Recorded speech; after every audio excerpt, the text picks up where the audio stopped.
মোটামুটিভাবে ঘুম কমপ্লিট করে সকালবেলা উঠেই কিন্তু আমি ওষুধ খেতে বসে পড়েছিলাম। আর ওষুধটা ছিল কিন্তু বিফোর ফুড, তাই জন্য আগে খেয়ে নিয়েছিলাম। আর এই যে এখন আমি বানাচ্ছি সুজি। সকালবেলা ব্রেকফাস্টে সুজিই খাবো, কারণ আমি তো একদম শক্ত খাবার খেতে পারছি না এখন, ভীষণ লাগে।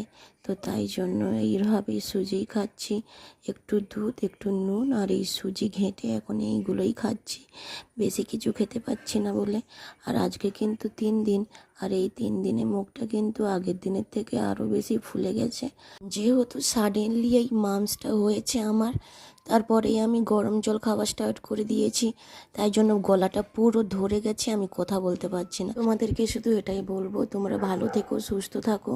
এইটা কিন্তু একটা ভাইরাস রোগ, তোমরা ভালোভাবে থেকো। আর এটাই ছিল আজকের আমার 3 দিনের আপডেট। Bye bye.